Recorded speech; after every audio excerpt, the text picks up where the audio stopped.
Yani bir tarafları deniz, bir tarafları duvar, diğer yanlar kapalı. Kapılar tamamen İsrail tarafından kontrol ediliyor. İnternetleri yok, elektrikleri yok, suları yok, yiyecekleri yok.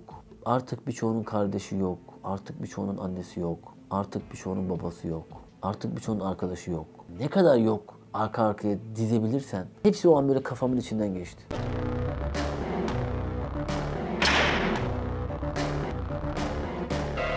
Ben dünyadaki birçok afetin yaşandığı noktaya gitmiş biriyim. Yani bunlar içerisinde Lübnan var, Ukrayna-Rusya arasındaki hala bugün belki çok fazla takip edilmiyor dünya kamuoyunda ama devam eden Rusya-Ukrayna bölgesine gitmiş biriyim.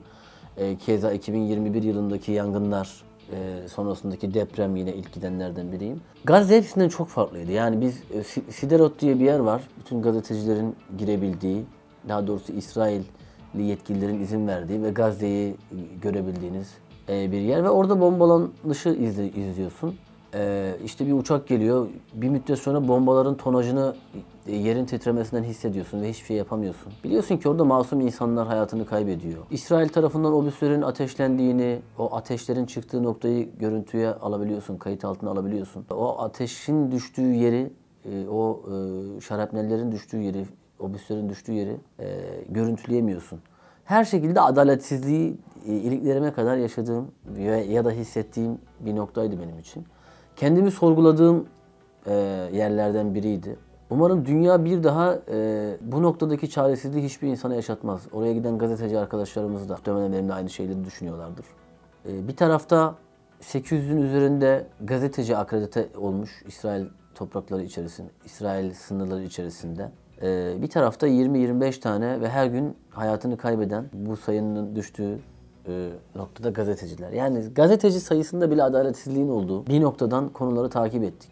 Hassas bir çizgide durmamız gerekiyordu. Doğrunun yanında olmamız gerekiyordu. Güçlünün yanında değil. Bunu korumaya, muhafaza etmeye çalıştık hep.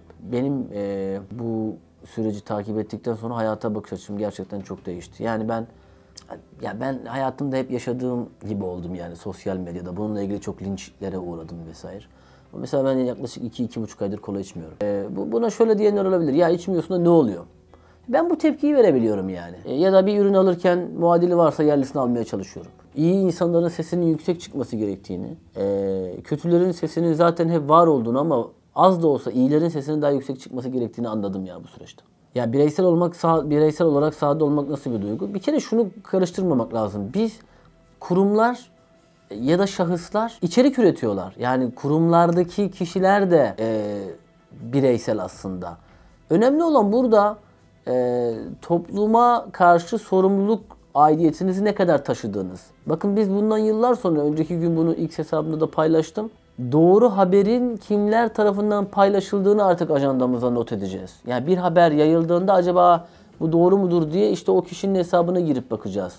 Doğruluğu teyit edilmemiş meçhul haberlerin verdiği etkileşim hazzı mı, yoksa doğruluğu teyit edilmiş ve markalaşmış bir dijital yayıncılık mı? Bence ikincisi. Bunun alıcısı az olabilir ama bunun sürdürülebilirlikte uzun vadede getirdiği kazanım çok daha fazla. İsrail'de yaşayan vatandaşların büyük bir bölümünde zaten ağır silahlar var. Biz de orada devlet tarafından, İsrail devlet tarafından silah dağıtıldığını gördük ama bu zaten bugün olan bir şey değil. Bugün bunu daha legal şekilde yapıyorlar. Mesela bir hanımefendi restoranda çıkıyorsunuz, aynı lavaboyu kullanacaksınız. Parkasının altında ağır bir silah olduğuna ben şahit oldum. Dolayısıyla İsrail'e haber için giden herkes bence çok önemli bir görev yaptı. Hala yapıyor. Canlarını tehlikeye atarak takip edilmenin ötesinde her an vurulmakla da karşı karşıyalar. Bunu hepimiz defalarca kez yaşadık. Ya beni en etkileyen şey şuydu. Bunu ilk kez anlatacağım. Biz Siderot'ta sevgili Volkan, sevgili İsmail, Çetiner Çetin ve Hakan Öztürk ile birlikte Gazze'nin net bir şekilde gözüktüğü bir noktadaydık. Ve oraya bombalar düşüyordu. Hangi geceydi? Hastanenin bombalandığı ve en az 700-800 vatandaşın hayatını kaybettiği gece, hatta o dakikalar. Ve bizim de olduğumuz noktaya bir füze düştü. Yaklaşık 10-15 metre yakınımıza. Tabii bir anda korktuk, panik yaptık. Ben kulağıma o esnada ciddi bir çınlama. Ve bir şekilde yetkilileri haberdar etmemiz lazım. Çünkü bir uzuv kaybımızın olduğunu da bilmiyoruz. Yani çok yakın bir noktamıza düştü. Hatta bunu hesabımda da yayınladım ya. Ateş bizim üzerimize kadar geldi yani. Tabii buradan kaçalım diyoruz bir taraftan. Bir taraftan uzaklaşalım diyoruz. Bir taraftan duralım diyoruz. Çünkü çok yoğun bir şekilde bir atış var. Karşılıklı atış var. Tam ateş hattının arasında kaldık. Ve o an yattığım yerden şeye açıldığını gördüm. Bir haber sitesinin bildirim attığını gördüm. İşte Gazze'de hastane vuruldu. 500'ün üzerinde sivil vatandaş hayatını kaybetti.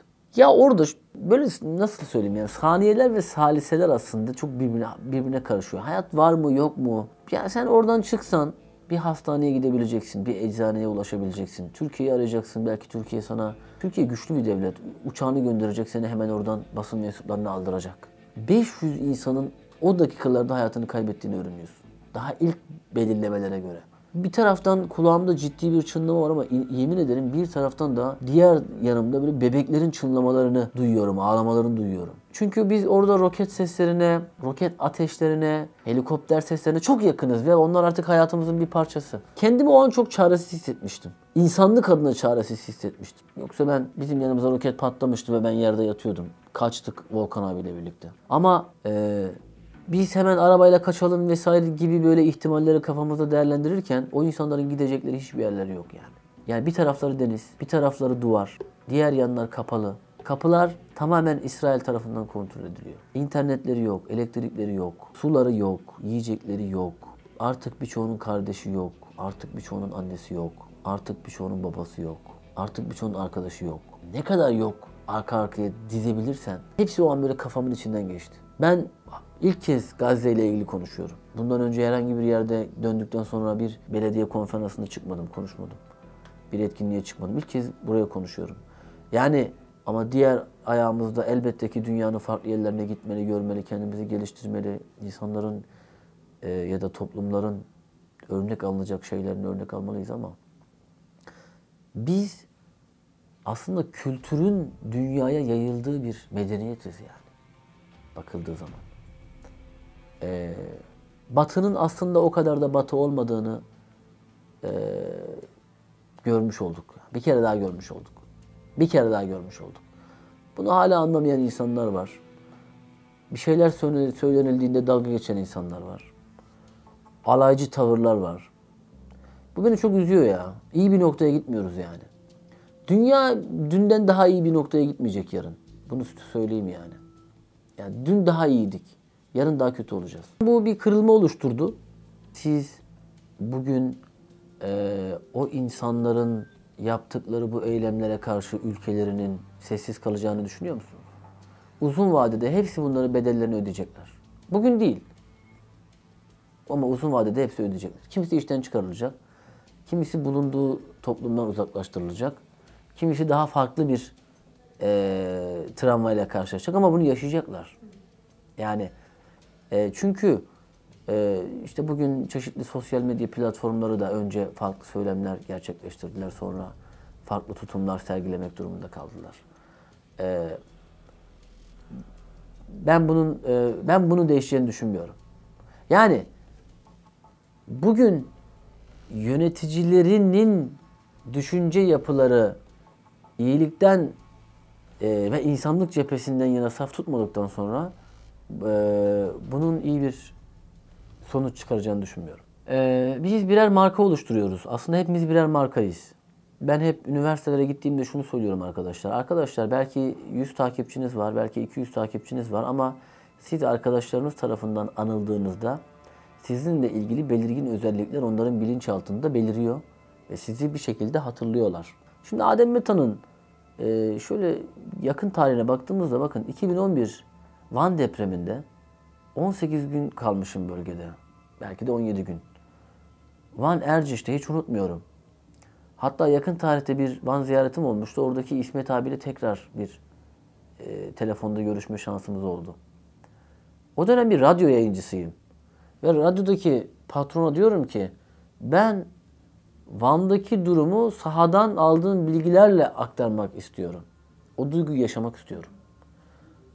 Ve patron belki imkansızlıklar, belki yerel bir radyonun kendi ölçeğindeki durumlardan dolayı diyor ki ya zaten burada kanallar veriyor, oradan al yorumla. Hayır. Kendi imkanlarımla ben Van'a gitmiş birisiyim. Ya ben Cüneyt Özdemir'le orada yan yana, belki o dönem bu kadar yakın değildik ama yan yanaydık. Ve daha birçok isimle. Oradaydım yani. Şahit oldum. Soma maden faciası,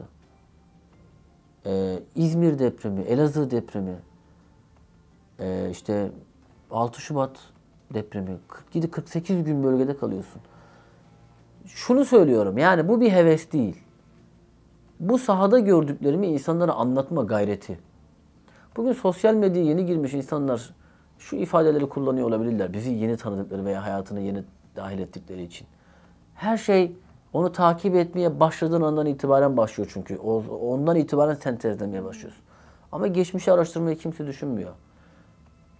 Önce ya bu bir heves galiba, çok heyecanlı bir çocuk galiba, ya bu çocuk da bir yerinde duramıyor galibadan en son İsrail Gazze'den sonra ya bu çocuk gerçekten bu işi yapıyor'a döndü. Her şey böyle hayatta.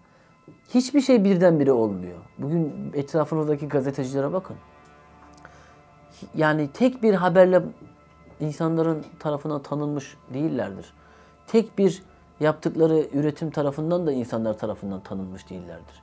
Hep bir hikaye vardır, bir yolculuk vardır. Önemli olan bu yolculukları doğru noktalarda, doğru yerlerde durarak tamamlamak.